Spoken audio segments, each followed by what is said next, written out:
Okay, so welcome. My name is Oscar Dubon. I'm a professor in material science and engineering here. Any material science engineering students? Yes? All right. So I'm an MSc junkie, so we can talk about that. Okay. I'm also associate dean for equity and inclusion in the college. So I work a lot with students finding ways to make Berkeley a even more welcoming and inclusive community. I work with undergrads, with grad students, and also even with faculty. Today, I'm really excited to be here to talk about one of our important initiatives in the College of Engineering, which is bringing social justice into the idea of the engineering profession and training students. So social justice, that sounds like a very loaded phrase. What does that mean to you? What does social justice mean to you? It means, well, in terms of context of engineering, it's understanding the impacts of engineering decisions on society. That's right. And it's appreciating that society is not one monolithic community of people. That there are many communities within society.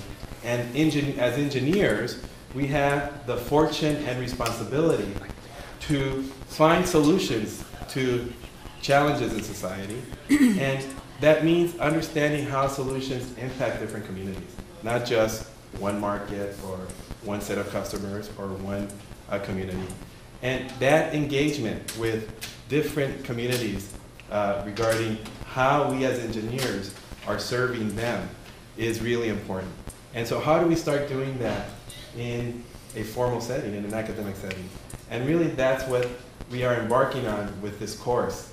And I really am excited about that. I think it's important for us as engineers, as problem solvers, to understand who's proposing the solution, who's funding the solution, and who's is being asked to consider that solution as a way to improve their lives. And at Berkeley, our goal is always to train students to become leaders, innovators, and really citizens of society, using their talents to serve society. And we don't provide those skills. All of these students, new students, or current students, you bring that talent here, and our job is to make sure we provide a platform to nurture that talent and allow you to do amazing things, because that's what makes us so great. It's our students. So I'm going to leave it at that, and I'm going to introduce Victoria Robinson, who is the director for the American Cultures program, and she'll tell you a little bit about what American cultures mean in the context of Berkeley and a little bit more. Don't let the accent fool you. I am the English, but I am the director of the American Cultures program here at Berkeley. So the American Cultures program is the program responsible for the sole graduation requirements. The one graduation requirement that every UC Berkeley student has to take before they leave here, and that's the American Cultures requirement. And we're 25 years old this year. Yay! Which is quite something. It was formed in the context, the crucible of the anti-apartheid struggle here on campus. And when Nelson Mandela was looking after his incarceration to where to visit around the world, he came to Berkeley and he came to Oakland. And it was really a momentous declaration of the fact that UC Berkeley students had been so important in the divestment movement. So the anchors of the requirement of what we think of as the social justice and racial justice requirement come out of this actual global environment of an anti-apartheid struggle. And the students turn their attention away from just global awareness into domestic awareness. And we developed the American Cultures requirement in that student relationship 25 years ago, and it's here today. And what's been very exciting is that you have to graduate with this requirement, but a requirement can feel like, oh my God, it's a requirement. So how to make a requirement an opportunity. And the requirement 5 years ago was given a very generous gift from a private foundation, the Evelyn and Walter Haas Foundation. And that money, those resources were intended to animate the curriculum, to develop applied research within the curriculum, so that a course wasn't just theoretical and conceptual, it was applied, and it would take the work into the real world. That curriculum is now 36 courses wide. We have Sean Burns here, who's teaching one of our classes. I myself teach one on prison, and it's a course that is taught with legal studies, architecture, and ethnic studies. And Khalid will explain the course in the College of Engineering.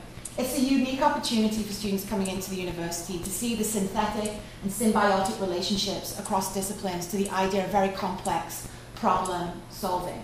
And I think that that's what you come to Cal for, and the idea of making a difference in the world.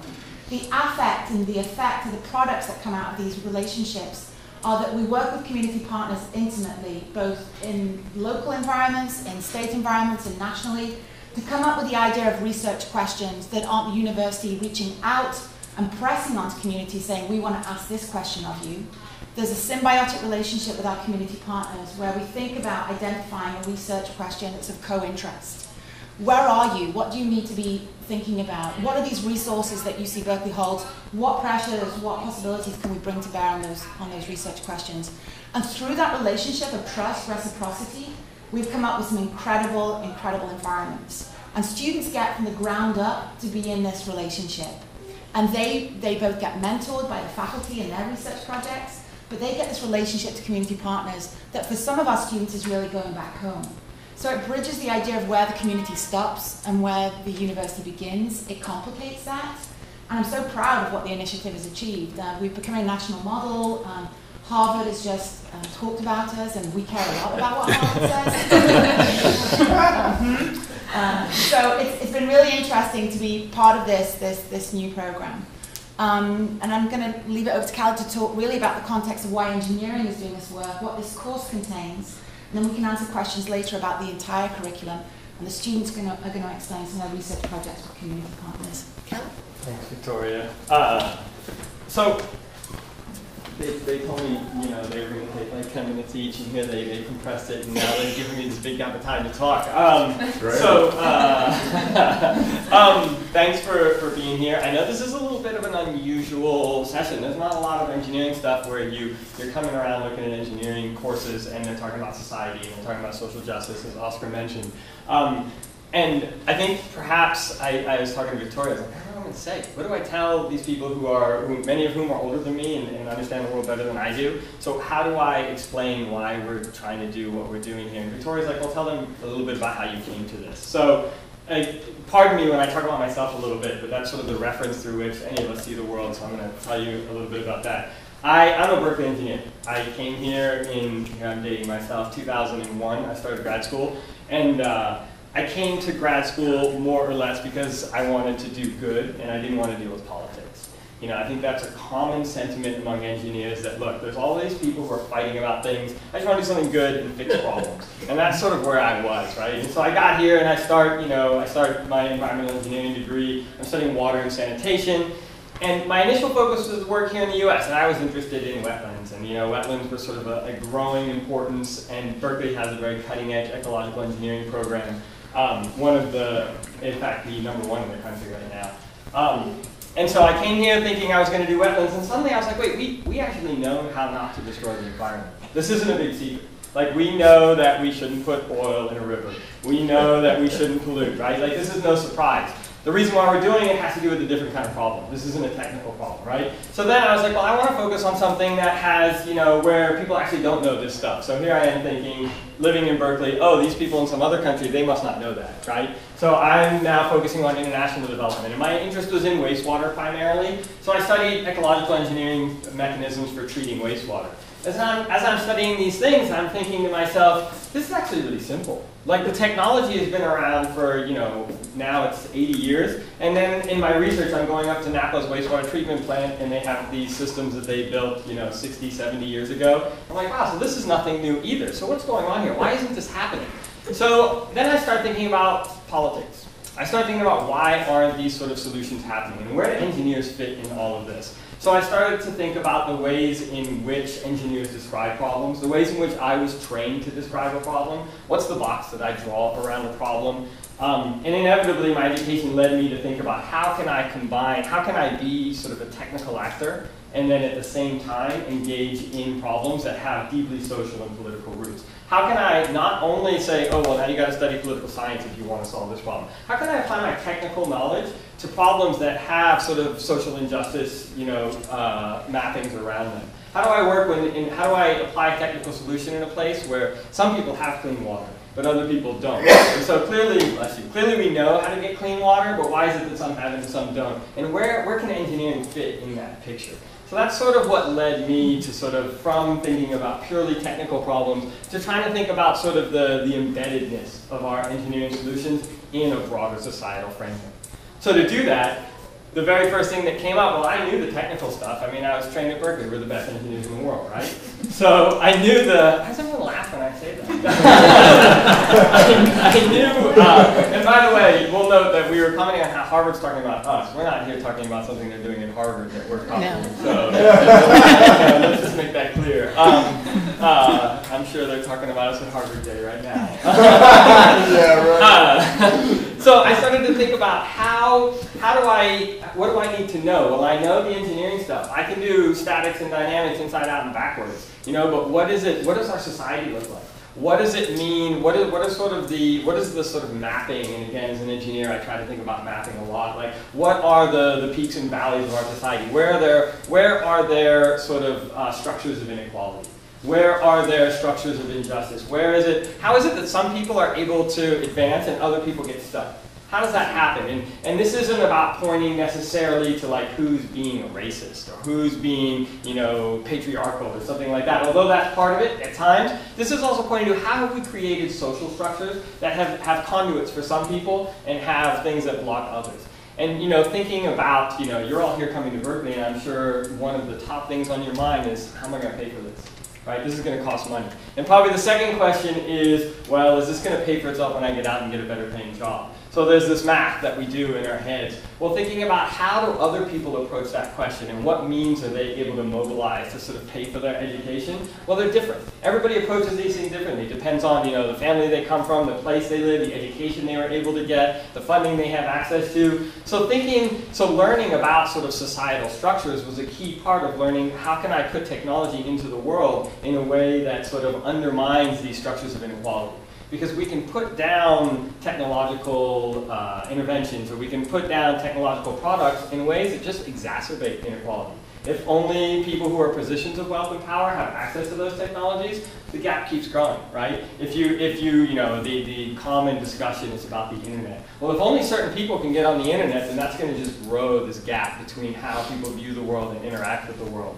So trying to understand where my role as an engineer is in the world required me to try to understand the world that I live in a much broader scope. So that made me have to think about, in our American context, and as this is an American, a lot of the work I do is international, but increasingly I'm much more interested in the work that we do here in America, and in fact locally, in our own sort of communities, in a way that becomes much more visceral and meaningful to me, because this is where we walk through every day. So it required me to start thinking about questions of race. It required me to start thinking about questions of like geographic inequality here in the US, and how is it that some groups have access and others don't. It required me to think about things like where our food comes from, and who produces our food, and what are the conditions under which our food is produced. Why is it that I have cheap strawberries in December? How does that process happen, and how is it they often refer to these things as sacrifice zones? What enables certain groups to have things while other groups are the ones providing those things?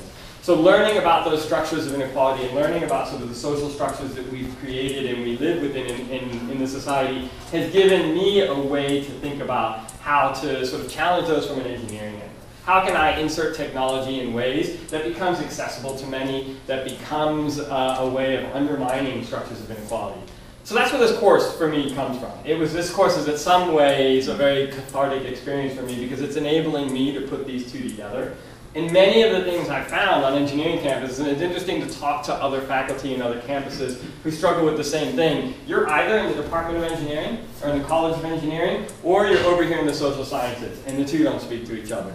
Interdisciplinary work doesn't make sense. If you're studying engineering, then you need to study math and physics and chemistry. If you're studying social sciences, well, then you can talk about people and write papers. And in fact, I remember the first day of class, the biggest concern this is a small portion of some of my best students, but the big concern was, what about this paper? Well, we have to write something. We're not really sure about this writing thing. How's this going to work out? So thinking about how is it that we can not just make engineers who can write, but can also speak, but can also talk about society with intelligence. that don't just walk into a community meeting as an engineer and be like, well, this is what you have to do. I have the problem, and we drop it down, and now I'm going to leave.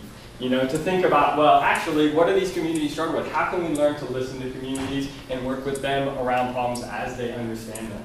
And so this course sort of takes us through that kind of process and does it in a very deeply engaged way, as opposed to thinking about theory. What I'm used to spotting out now is very sort of meta, and it's kind of big picture. But what we do is we look at very specific details.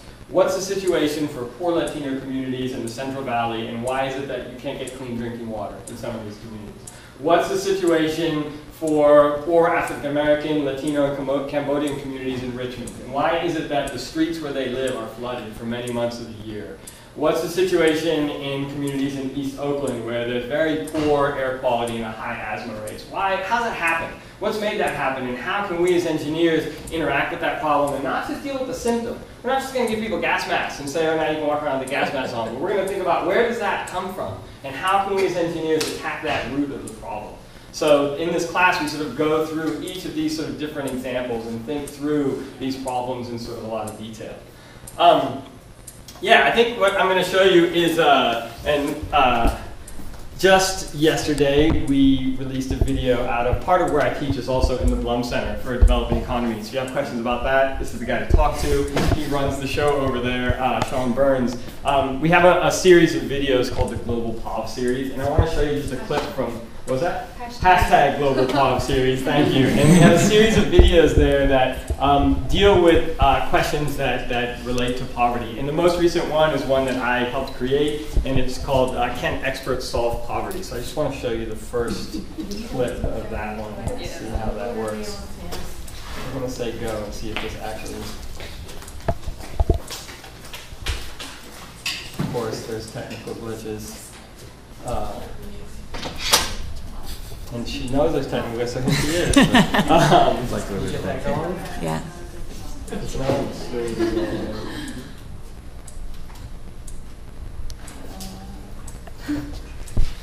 Play with it as soon as it goes. I'm gonna delay. But just being honest, right? I'm curious, and this is kind of really where I wanted to start, but I was a little nervous. Why are you all here at this session right now? What brought you to this? You know, it's Cal Day. There's a lot of things going on. My advisor's speaking somewhere else. Carr Nelson, fantastic professor. Take a class with her if you can. What brought you to this one? Yeah. 10 years ago or so, I tried to work with the college to expand the courses to include one of the aspects was what you're describing here. Right. And so a lot of resistance, I bet. There was a lot of resistance. I failed. Right. You didn't. That started the momentum. I saw it on the list, and I was really curious. Right. Really glad to see what you're doing. So I just want to learn more. Awesome. So you and I need to connect. Yeah, I was going to say the same thing. I want to talk to you afterwards. I'd love to do that. This is a great. I'm really happy you brought that up because this is difficult for engineering. This is really difficult for engineering as a discipline. And the reason it's difficult is because it requires giving up some of their authority. As an engineer, you can walk in and say, I've got the solution and you have the authority. But to step back and say, actually, I need to listen to someone else, and I need to think about other ways of solving the problem that maybe I haven't been trained in, that maybe I don't know all the rules of. So within an institutional situation, that becomes very challenging. How do you, there's scarce resources. Everybody wants a piece of that. And so how is it that engineers can come to the table and share that space with others? And this is for every single discipline. How can any discipline share with another, or any institution? You think about government institutions or private institutions. When there's a problem to be solved, everyone sort of wants to be able to take charge of that space. Otherwise, they have to, it's harder to share. It's easier to do it ourselves. And I'm sure we all know that in our own personal relationships. So, thinking about that, this is not an easy thing for any institution or any group. And so this is one of the reasons why this is sort of a new and unusual thing, is that engineering is traditionally, well, this is what we do the engineering. Well, we're sort of reinventing what that means. What does it mean to do engineering? Well, what it means to do engineering is to be aware of sort of the social world in which this engineering is happening. And that's what makes this, to me, so exciting and so innovative. So, how are we doing? We're not sure. We're not sure if we're going to show that right now. We're going to try. Meanwhile, instead, I am going to, you know, we can all sit here and babble about these ideas of what we're doing, but we're going to give them a chance. These are three of my students who are taking this class and all working with different community partners. We're going to give them a chance to tell you what they're doing, why it's important, and I encourage you to push them, ask them questions, challenge them. So I'm going to let you introduce yourselves and go to it. Tell us what you're doing. Excuse me, could you move over a few chairs so that we can have you on the video? Thank you. Okay, cool. Yeah, that's great. My name is Sarah Weiner. I'm a senior. My major is electrical engineering and computer science, which, depending on how many engineering students you talk to today, you know as EECS. If you hear that word, that's what that means. So, interestingly, I came to Cal with backgrounds in UN and journalism. So, common questions I've heard over the last 4 years. What, you're reading a book, is that required? Wait, you took one human history course. Why are you taking another history course? That's done, you're done. And Sarah, I know that there was an election today. I care about the results, but I'm coding, leave me alone. That was my sister 2012 presidential election. So what I really did love about this course that Edge Cal says is that it's a recognition that engineering does have a place in social justice and interdisciplinary studies. I'm going to talk a little bit very specifically about the project that me and Jackie she's going to talk a little bit about what that experience has been to her. But first I wanted to ask, who has used water from a tap water in the last week? Boiling water, washing your hands, brushing your teeth. Okay. So our project is working in the Salinas Valley with communities who cannot use their tap water, cannot drink their tap water specifically, and many of them should not be cooking with it or washing their hands with it, even though they do, because it is polluted. And when I think of polluted water, I think like brown water, like black water, keep on running, Doobie Brothers kind of thing. Some of that is like that, some of it is like the water looks fine, and it's actually full of what's called nitrates. You don't have to worry. You don't have to worry about what that is, but it means that it's bad and they should not be doing it. So what Jackie and I are doing is we're working with that community to provide them with a pamphlet that helps them understand that they need to get their water tested, how to get the water tested, where to buy the testing materials, what to do when they get their results, and all of that. We're working with the California Regional Rural Legal Association, who is providing a voice for these farming communities in the Salinas Valley who otherwise do not have that kind of legislative and legal representation in the midst of a very, very large agricultural business in California. So we've been working with them. It's been pretty cool, and Jackie's going to talk about it too. Yeah, my name is Jackie. I'm a first-year civil engineering major, and I just declared the minor in global poverty and practice. And working with CRLA has been probably my favorite part of my first year here. One, it's really cool because we're not working with like Cisco or something, like just like an engineering firm. Like we're working with California Rural Legal Assistance. So you go into this problem that's not necessarily viewed in an engineer's perspective, and you get to take that perspective into the problem. And it's really cool. We get like a team supervisor that we work with, and she lives in the community, so she's super knowledgeable about the problems and the issues. And we get to engage with the community, and we get to do like the technical stuff, like all the research and reading the EPA reports that are like 150 pages long. But it's been really interesting. The class itself has been my favorite class so far. And She hasn't taken so many. There's still a lot. Hello everyone, my name is Daryl Barth. I'm a freshman as well. I'm engineering undeclared, but intended material science engineering, so we'll see. And so I'm actually working on a different project. We're working with a community water center in the San Joaquin Valley, and the community water center is located in Visalia, but we're working in a community called Munson, which is kind of a smaller, mostly Hispanic, but there's also some Caucasian people that live in the community in Munson. Similar problem. They used to have, I believe the San Joaquin Valley used to be like floodplains or something, and it's been drained for agricultural purposes. And so I think 50 years ago, the water table was at like it was really, really close to the surface, between like 3 and 20 feet from the surface. And over the past 50 years or something, there's been drought, there's also been heavy agriculture, and they've been like slowly decreasing the water table and also adding a lot of nitrates, what they talked about, into the groundwater. And since this town, Munson, isn't on like a municipal water line, they're all on their own private wells. None of the water is monitored. And so these people have been drinking nitrates and being poisoned by it without knowing that they were doing that. And nitrates generally affect younger children more than anything, but it has negative health effects on everyone. And so the thing that it does to children is, I believe it causes them to stop breathing. It affects their lungs in some way. It's called blue baby syndrome, if anyone's ever heard of that. And so that was really affecting like the younger population there. And again, they had no idea about it because it's invisible, you know? And it looks like really awesome water until you start realizing that it has this, poison in it. And the short-term effects, they're like, it's just like really subtle stuff like fatigue or like a minor headache. So it's like you don't know you're being poisoned until 10 years down the road. And so what we're doing with Community Water Center is we kind of came in a little later in the arc of the problem.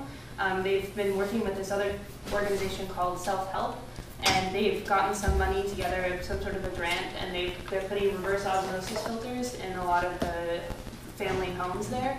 And so they have, so we've been going in kind of like testing the water to see if the filters are working. If the filters aren't working, we're kind of replacing them and seeing how that goes. And so mostly we're there to kind of get the community's perspective on how they like working with the Community Water Center, anything that they want to do maybe for long-term solutions. And so it's been really, really cool getting to know the community. They're an awesome group of people. And we're filming some sort of like a mini documentary about them just to get their story out there. And it's really neat kind of hearing their different ideas, because some people would look at it and be like, oh, they need to hook up with a municipal water system so that way their water is monitored and they can do it well. And some people in the community are like, no, we want to drill deeper wells, because then we can monitor our own water and fix it that way. So it's really neat hearing kind of both the perspectives of the engineers coming in and seeing what's happening, as well as the community knowledge and what's on the ground. So it's totally applying what we're learning about. It's really cool. Briefly, I want to ask the three of you, why is this interesting to you? You're engineers. How does this fit in your sort of long-term future, and why do you see this as sort of something that, and I know all of you value this, why is that? So I'll let you pick. Yeah, so I'm from a rural community that has historically had not the best access to clean water. We've also had trouble with nitrates. So going in with that, that's kind of why I wanted to come to Berkeley, because you see like the documentaries from like the 60s and stuff, and just like people with all these signs like running around. And I really like the activist side of Berkeley. And then I got to the College of Engineering side of Berkeley, and it's just people like, I don't want to generalize, but it is. I can make the dean. No, midterms are hard, and they like require a lot of studying. Yeah, exactly. And so it's really hard to.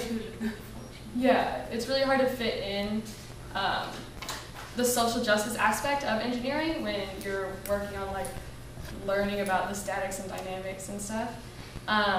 And I think that integrating the social justice side along with the statics and dynamic stuff and all like the technical thing is the most important part. And that's why I really enjoy the class, and I really enjoy the community projects, because you get to see both at the same time. Yeah, so I would say that engineering is my major, and there's a lot of other components to my identity and what I want to do. And to me, as a human being, I have a responsibility to my communities and my planet and whatever, and that engineering is a means to do that. It's a means to help in other sectors. So this class has provided an opportunity, as Jackie said, most engineering classes, well, I can't think of it now. There are a couple of like engineering electives that may give you a little bit of a taste into like doing other humanitarian or social justice work. Engineers Without Borders would be one of them. But this was the first class I ever had that acknowledged that there was a world outside of soda and koi. 2 halls on campus. Computer science and electrical engineering buildings. So that's why I'm taking it. It adds to my education as a world citizen. Good. I'm gonna sort of call out Sarah again. Also, the I think it was the first or second day of class. You came and was like, "Where was this class 4 years ago? Like I've been waiting for this class. How come it hasn't been here?" So there's a need for that. There's a desire for that, and hopefully this is sort of fulfilling some of the things that you're all interested in. I think we're good to go on the video, so we're gonna give this a shot, and we're just gonna show the beginning. You get to go home and watch the rest. So.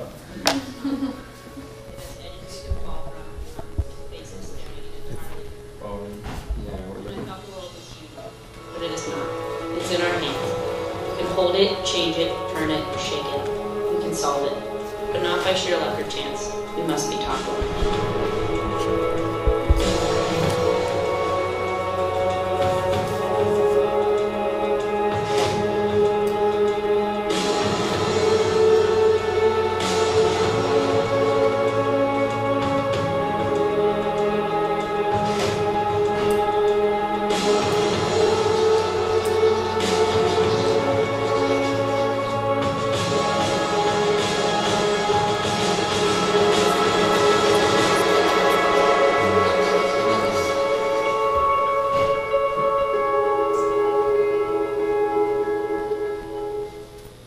We all have experts in our lives.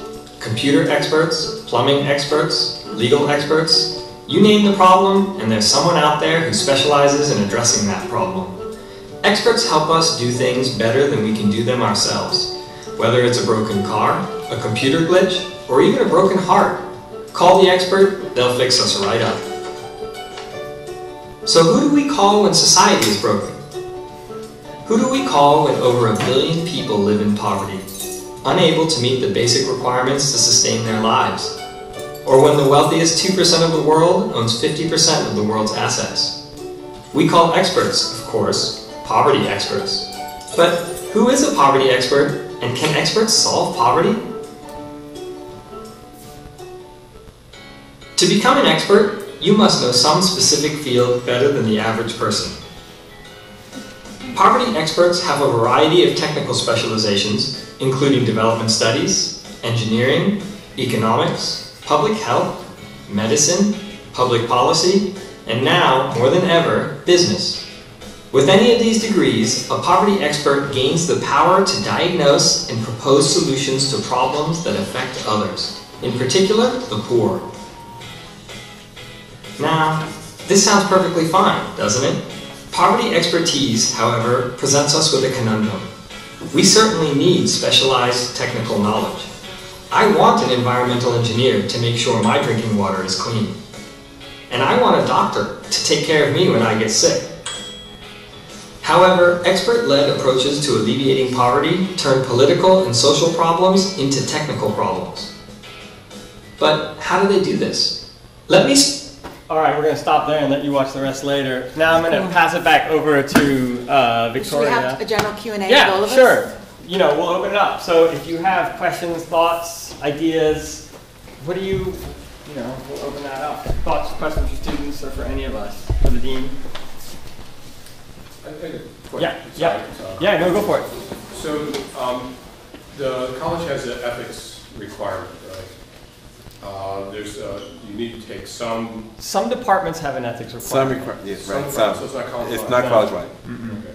So so what do you learn in the ethics courses, and how does what are the ethics course topics covered there?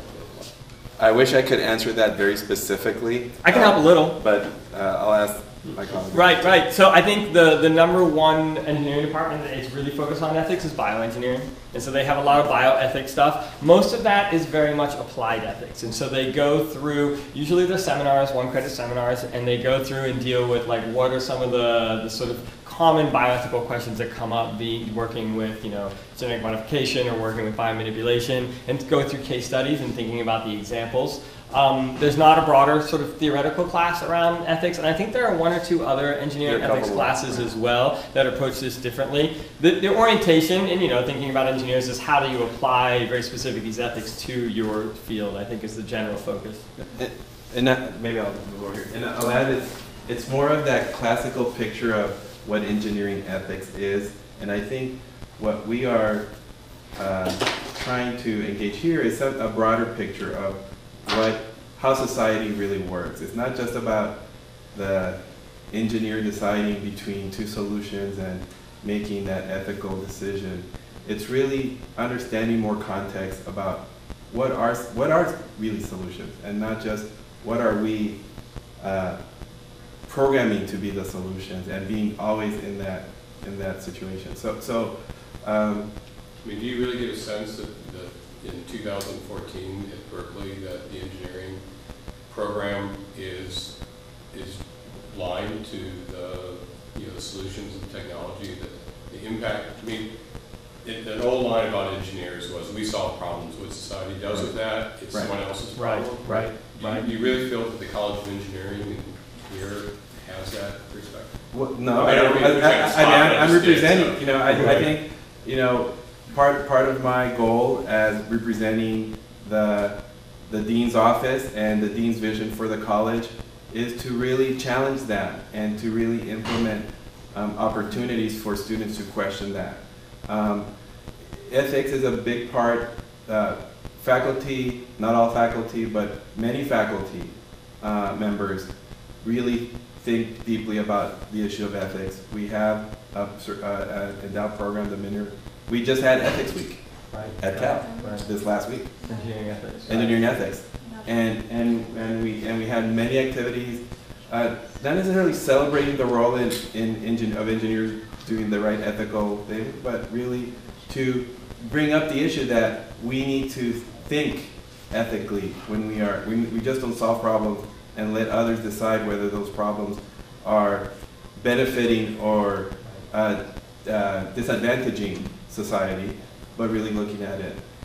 And the other thing I would add is that there's like a historical trajectory that goes on, and as to become an engineer 50 years ago, there was a lot less sort of core knowledge that we had to have. And now, if you're going to study EECS, there's not only do you have to do all the four sort of core math classes and some advanced math and the physics and the chemistry, you also have to learn sort of as the cutting edge gets farther and farther away. There's just what happens is you just take more classes, and then where's the space, right? And so what I think is happening is engineering has to struggle to keep ahead in engineering. There's been sort of an attrition of a lot of the broader liberal education that happens, but now there's a sense that actually we want to make sure we're not losing that. So I think the college is very aware, and especially out of, I can speak for myself as a faculty member, there's been a ton of support for this. And there's a recognition, especially from the dean's office that, we're not doing our job if we're not doing this. That this is not, And when you see our mission is educating leaders, innovators, right, and serving society. And I think right now we are in a place where we know that our scholarship is great, that we do have, our faculty really does care about training students, about educating them in engineering. It's amazing actually how much, it always inspires me about how committed our faculty members are to provide the best possible engineering education. And now we have a lot in place, and there's this other part, serving society, and what does that mean? And I think when you look at programs like what's happening at the Blum Center, where we're looking at issues of global poverty. When you look at the Design Institute, which really is trying to engage engineers to think about solutions in a certain context that is real. Suddenly, these ethical questions that you normally hear about in classes, it's more than that. It's really a broader stroke of it. And I think that's where we're moving as a college. So maybe, if I could maybe just ask the students, Yes. particularly as undergrads, so the point you made about, where do you fit this in, that was the struggle, one of the struggles I had is, one more credit, who's that come away from, does that lead towards a 5-year program, et cetera.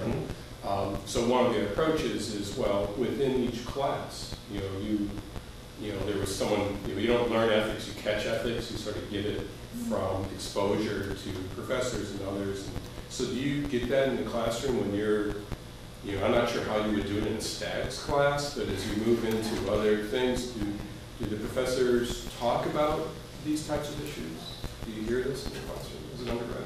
So, I think Oscar made a really good point that, and like you just said, we have so many more prereqs and courses that are required like it was very, very common for a student in computer science to come in with AP computer science. So common that the course requirements actually assume you have that background, and if you don't have that background, there's an extra class you have to take.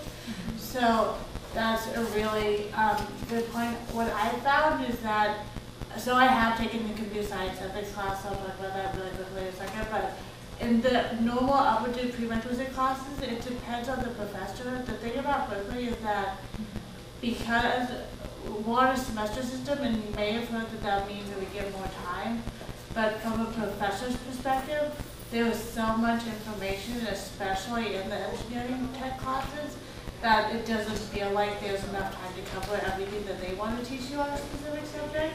So they will often kind of push as much technical material in as possible.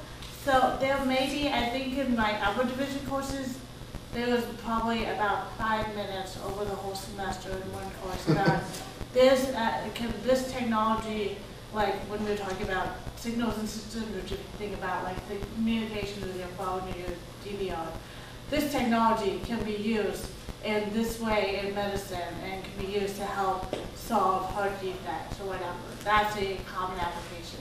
And that's about the limit of how we discuss ethics within the engineering classes that are not specifically called ethics classes. The computer science ethics class, as Khalid said, talks a lot more about like you're a programmer, you're faced with these kinds of decisions. There's a recognition that your technology will be used for things that can possibly be immoral purposes. How do you deal with that? And that was kind of the scope. The scope was very much within your career as a technical person. There was not as much interdisciplinary events. Yeah. And as a first year, mainly what I've been taking, like I've taken one, that's the country. I've taken one civil engineering class, which was fantastic, but I've only taken one CE class. All the rest have been like math, physics, all the basic requirements. And so it's easy to get like really bogged down by those midterms and by like the problem sets, even the problem sets in this class. That was 2 months ago. But don't do that night at midnight. This is the most important. Yeah, exactly. It's about climate change. So it's really easy to like get bogged down with that, and like if you're learning about like, I don't know, integrals, I mean there's not much social justice in an integral. Justice and not getting a good night's sleep. But having this class, like to remind you that it's there and that like why you're doing those integrals is so later on you can help with these issues in the most like successful way possible is really nice to have in your first year here. And there's a study done about like college engineering students getting like disinterested in social justice throughout their education, and like they asked students who had just got into the college like, oh, what do you, not here, but like, what do you want to do after you graduate? And it was all like, oh, I want to help this and this and this. And then they asked them their senior year, it's like, what are you going to do when you graduate? Like, oh, I'm going to go work for this company and pay off my student loans. So maybe if I could add, I think one of the issues, one of the things that I'm really excited about this course is that this is an American cultures course. Yeah. It's required, American cultures requirement exists for all students. Every undergraduate has. Every undergraduate. Right. And so what we're doing is we're putting context to this issue in a way that without impacting the curriculum specifically, the technical curriculum for the course, for each major. So we didn't have this challenge of, oh, that's 4 more units or 3 more units that students have to take. You have to take them anyway. You have to take them anyway, and it's your option to take this flavor. So I think that's something we're very aware of, that we don't want to add more burden, course burden to our students. The other thing is that because of Engineering Ethics Week, I was reading, I received an email a couple days ago from one of my colleagues, Professor Rob Hartley, and he teaches E7, which is an intro to programming course for non-computer, electrical engineering, computer science major. And he said, I wanted to share with you my slides from E7 lecture on Monday this week. I teach to an audience of 370 freshmen in engineering ChemE this semester. I addressed several issues related to ethics and professionalism in class on April 7th. So I think with the different types of activities, Engineering Ethics Week, the Minner Fellowship for Faculty, which encourages faculty to, who are involved, members who are involved, to inject ethics into the curriculum. I think we are moving in that direction. We understand that serving society is not just about making gadgets. And we have to find a way to understand what it, first of all, who are we serving? What is the right problem for each community? And then how can we come up with creative ways to implement those that meets the needs of different stakeholders? Can I also add, it's not just the application of the work the student's doing, it's where it begins. So the conversation, the root of the research question that even lands in the classroom starts with the idea of what the community need, want, feel is applicable. So there's this kind of impact analysis, which is, it's one thing to think ethically about choices, but it's another to think about the impact of the work. And that kind of responsibility of where does the question begin?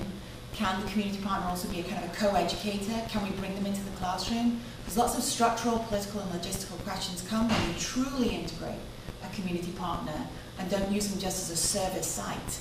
That you challenge them the idea of what the research contains, and I think that's where the College of Engineering is tipping away from the idea of service to the idea of research that's constitutive to the idea of community-centered in that research. That's different. And to say that in actually maybe a different language, we're getting away from this sort of colonial mentality that we're going to go help these people who need our help. Yeah. Instead, we're going to work with these people and figure out how we can learn from them and how we can help each other in that sense. And it's a much more sort of, the goal is to flatten those power. And those places happen here in the College of Engineering. Ashok Kadir with the Darfur Cook Stoves project is an amazing thing, but we haven't named it or expanded that kind of framework within the college. And I think that's what Khalid's class is doing, is saying, complex social environments create complex research questions, and that's the best kind of research environment, not just we're serving people for the good, but you get the best engineers when you create that kind of environment. So and we start with, I know you have, we start with environmental, but my dream would be to have one for every discipline, because every discipline has a context that we can couch it in, and that we need to be the best possible engineers. So first of all, I'm really happy to see this opportunity for undergraduate students here to put your engineering perspective in a socioeconomic setting. I've done something similar myself in the Netherlands, and it's been a major paradigm shift for me for the rest of the choices I've made afterwards. I'm now a grad student here at UC, and so what I've heard, coming from your side is a lot about putting motivating your research questions in the right way, which is great. And so looking at the research, I've started last fall and seeing the research that I can engage in. I see a lot of great programs and centers that have been well motivated, and I love to get involved in. But at the same time, when you look at the graduate level, there's a lot of push for pushing the boundary, cutting the edge, and that doing fundamental research. And that just, instead of motivating research, it brings new problems, right? Engineering brings new problems. And I'm really interested to think about, how can we, as graduate students, be more aware of the potential impact. Think about machine learning and AI right now and what it does to the Bay Area. It pushes people out. If you if you lose your contract, your house rental contract, your rent might be pushed up by $500, and you're out if you're not able to find a job that provides that. So my question is kind of, so are you also thinking about engaging graduate students and researchers in that debate, thinking about how, what the effects of research are, or are there ways as a graduate student to engage in such a debate? I'd love to talk to you about that. That's a different context, because, as you know, a lot of the research is driven by the faculty members' vision, and then in the broader umbrella, the dean's vision, and the dean collecting information from faculty members. What I would say is that there are pockets, right? Take an Alice Agogino, Ken Goldberg, right? Cara Nelson. Cara Nelson. Right. So you see these individuals who are integrating these issues into their scholarship. The opportunities are there to then maybe come together and think about this as a bigger vision. I think Blum does that. Actually, our dean is the head of Blum, the Blum Center. But it's not quite yet fully embedded in engineering, right? It's kind of over here. It's attached somehow, but it's not quite like interweaved. And that's where there's an opportunity. And maybe so we do need to wrap up, but maybe a good way to end this is to note that there are spaces to do it, but you have to take initiative. And that applies to both graduate and undergraduate. In graduate school, it's accepted that, you do your own thing, you take your initiative. In undergraduate, sometimes there's like a trail you follow, you think it's the path is paved, but there are a lot of things you can do if you take initiative. And I think about my own experience working with Professor Nelson. She was supportive. She didn't know how to do it. She didn't know how I was going to study the politics of expertise. But she was all for me doing it if I wanted to do the work to do it. And so finding people to work with, and I think overwhelmingly my experience with faculty, they understand that actually we care about the real world, not just the problem set sort of thing. And so being able to sort of establish that with faculty and with advisors that, look, these are the things I'm going to do. I'm going to figure out how to do them because I know you don't always know. And so taking it and doing what you want, I think is the most important thing.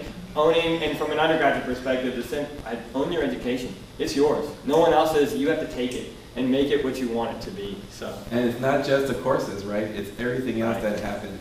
And what we're just trying to do is trying to find a little bit more connecting some of these dots to make sure that everything is making sense in that bigger picture. We're out of time. Yeah. Thank you. Thank you all.